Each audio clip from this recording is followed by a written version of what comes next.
Bonjour à tous les amis, je suis très heureuse de vous retrouver dans les entretiens de Valérie. Aujourd'hui, j'ai le grand plaisir de retrouver mon amie Lalou Rochex qui va vous parler de ses expériences de vie et comment être dans le cœur, vivre dans le cœur. C'est juste sur le chemin, j'observe que je suis beaucoup plus en paix, que j'ai beaucoup plus de joie, mais en même temps, ça n'empêche pas d'avoir des émotions. Ça n'empêche pas d'avoir des petits trucs qui grattent encore, mais c'est juste, je les observe, ça dure moins longtemps, ça me fait moins mal, ça me fait moins cogiter, et puis après la place de la vie reprend son cours, et elle prend toute sa place. J'ai envie de dire que la vie peut prendre toute sa place, et que ça passe très vite, comme les enfants en fait. Oui. Alors moi, si j'ai des maîtres qui m'ont beaucoup marqué, ce sont les enfants, parce que j'ai travaillé pas mal d'années avec des enfants, et les animaux. Voilà, ce sont des repères très importants pour moi dans ma vie. Les enfants, parce que c'est spontané. Alors je me dis, finalement, au plus j'avance, au plus je me reconnecte à ça, à ce qu'est l'enfant, l'enfance. Sauf que je le fais avec la conscience. Oui. La différence. Pour moi, la vie est magnifique. C'est vraiment quelque chose, c'est quand j'observe comment un être humain se crée, comment on arrive, enfin les cellules, même quand j'observe le corps humain, la mécanique que c'est, enfin c'est juste incroyable, c'est juste magique, c'est quelque chose d'inouï, quelque part. Donc la vie, elle est comme ça. Alors ça peut paraître complexe, mais en même temps, elle est très simple. Elle n'a pas d'état d'âme. C'est sûr. On le voit parce que des fois, bon, on me pose des questions, mais pourquoi je suis malade, ou pourquoi j'ai ça, ou pourquoi... Voilà, elle n'a pas d'état d'âme. Quand il y a quelque chose qui passe pas, ça passe pas, elle va nous le faire comprendre d'une manière ou d'une autre, et ça peut faire plus ou moins mal. On va dire ça comme ça. Absolument.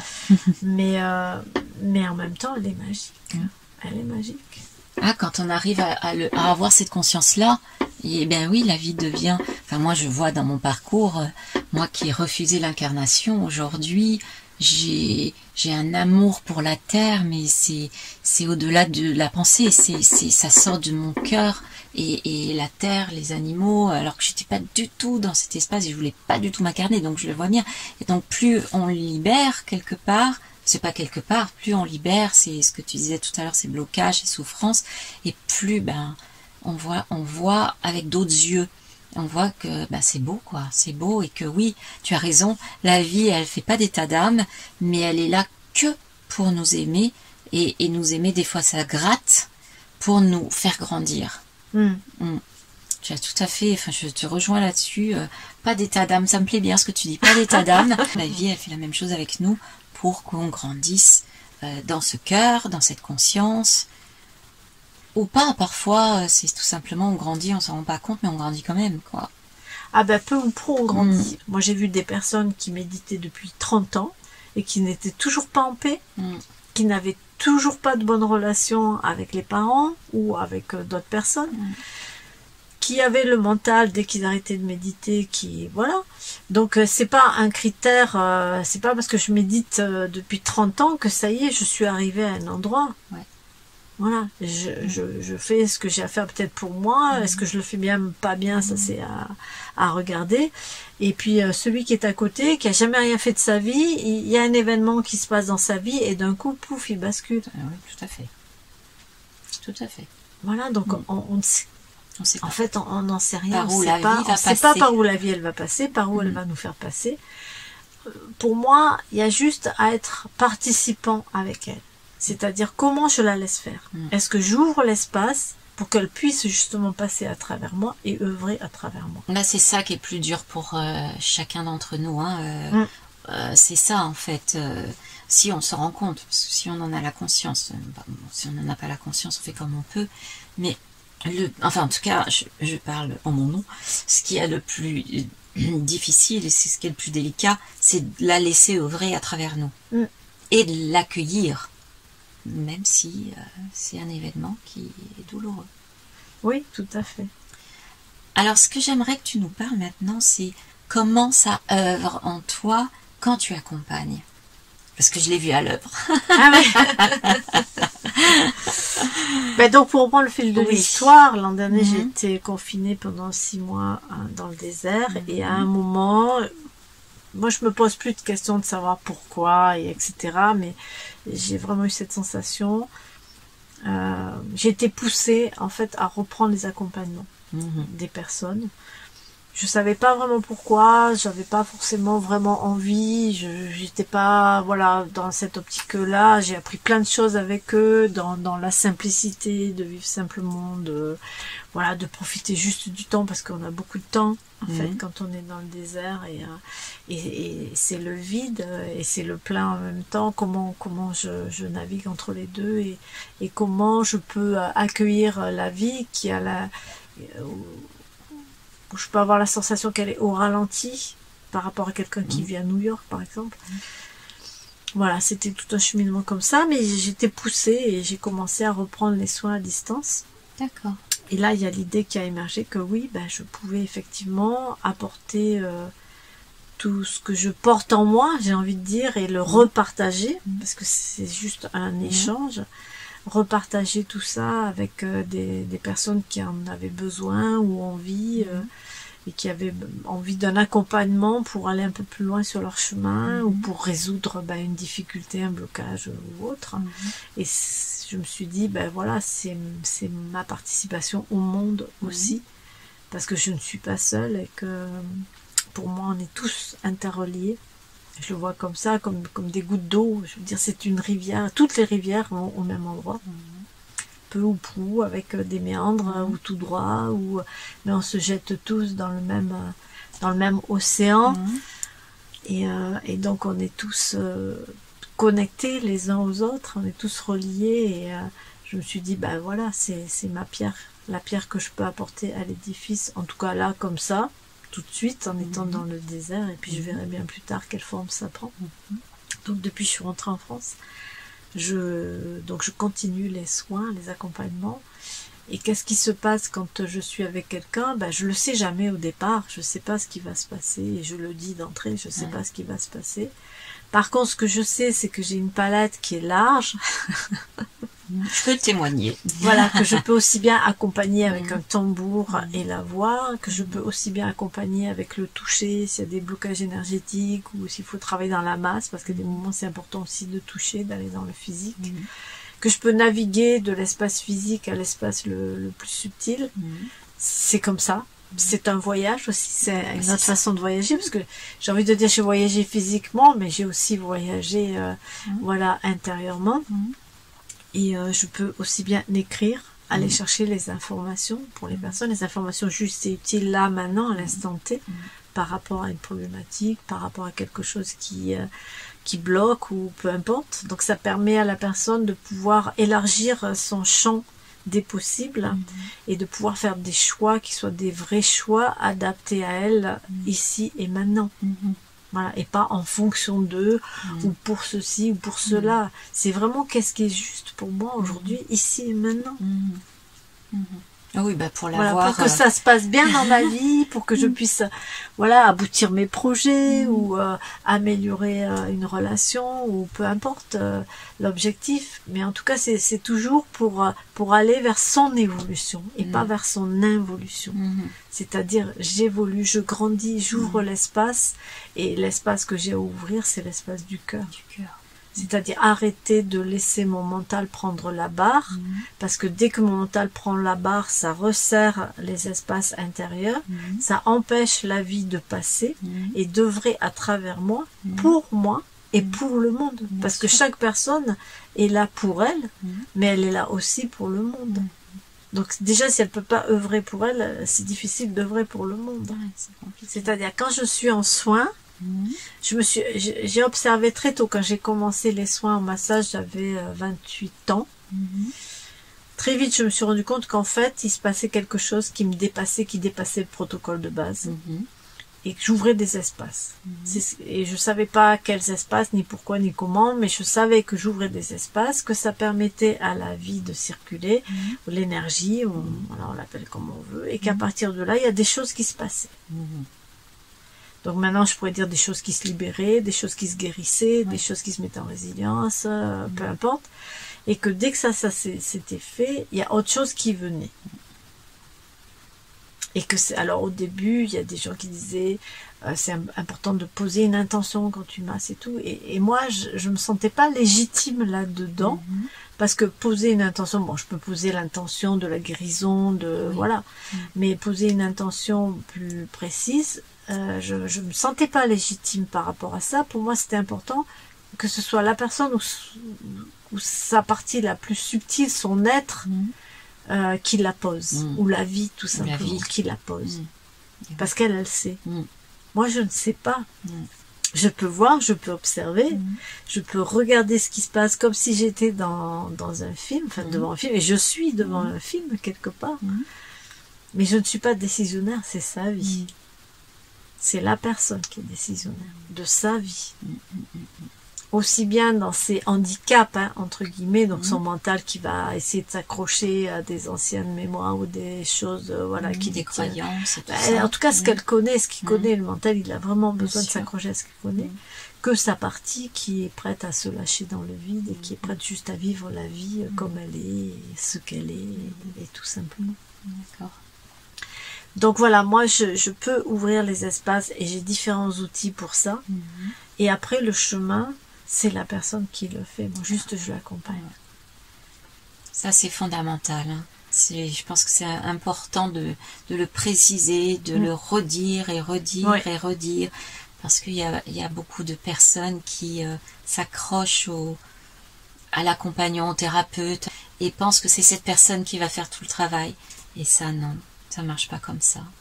Non, pour moi, quand j'accompagne, et je dirais un accompagnant, après ça n'engage que moi, mais moi quand j'accompagne, c'est vraiment...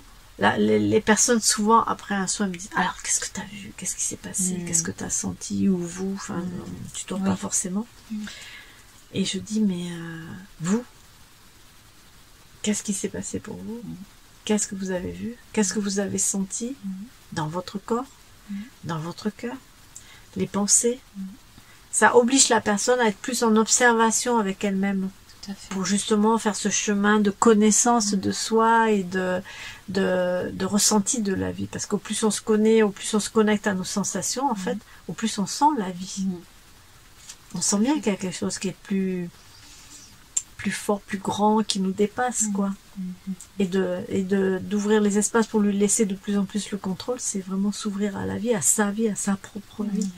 Sa propre vie, et à son être, et à sa propre couleur, parce qu'on a tous une couleur, on a tous une densité, on a tous un son qui nous est propre, personnel et unique. Il n'y a que nous qui avons cette couleur, il n'y a que nous qui avons ce son, et il n'y a que nous qui avons cette vibration. Et c'est de laisser vraiment s'ouvrir les espaces, en guérissant, entre guillemets, en libérant, on peut employer tous les mots qu'on veut, qu'on va pouvoir ouvrir cet espace pour que cette vibration puisse vraiment émaner de nous. C'est comme une violette. Moi j'adore les violettes. Je dis on passe à côté d'une violette, elle, sa vibration, on va dire, c'est son parfum. Son parfum le diffuse du moment où elle est ouverte jusqu'au moment où elle meurt, elle diffuse son parfum et elle ne regarde pas à qui elle le diffuse, ni comment elle le diffuse, point. Absolument. Et en tant qu'être humain, pour moi, nous sommes comme ça. Ah, c'est beau. Ça me plaît. De me comparer à une violette, je l'oublierai pas, ça. Bah ouais. Donc aujourd'hui, tu es revenu en France et ton cœur, enfin ton espace. Qu'est-ce que tu fais depuis que tu es revenu en France? Ça fait pas longtemps parce que je t'ai connue, tu étais au Maroc. Oui. Donc, alors quand je suis revenue, déjà j'avais un projet, parce que moi ça tombe comme ça et après je mets en application, parce que si ça tombe et que j'en fais rien, que je mets pas en action, voilà, ça tombe dans un puits, quoi. Donc j'avais le projet d'aménager un camion pour pouvoir naviguer quand je suis en France, naviguer moi, et puis naviguer avec mes petits-enfants, parce que j'ai des petits-enfants. Et c'est important pour toi. C'est important pour moi, parce que je te comprends. Ça passe par là, enfin les relations les plus proches qu'on peut avoir, que ce soit ses parents, ses enfants, ses petits-enfants, ses frères, ses sœurs, c'est important, ça fait partie de notre ancrage, de nos racines. Et je sais de quoi je parle pour être partie très loin, très longtemps, d'avoir été vraiment déracinée et en conflit très fort avec mes parents, particulièrement ma mère. Donc voilà, je sais de quoi je parle. Et aujourd'hui, je me dis l'essentiel, le primordial, c'est l'amour. Qui que ce soit. Qui que ce soit. Et ça passe pour toi, et en ça tout passe cas, par des actes, par du partage, ouais. par du don. Voilà, par recevoir. Si j'ai pas donné, je peux recevoir, mais à un moment ça va s'épuiser. Il y a quelque chose où j'ai besoin aussi de donner, sinon ça tombe dans un puits sans fond. Pour moi, la vie c'est un mouvement perpétuel, c'est comme un léniscate en fait, et à l'intérieur de moi et à l'extérieur. Donc c'est un double mouvement et mon équilibre il se trouve au point zéro, quoi. Entre voilà, les deux bouts du léniscate, il y a le point zéro.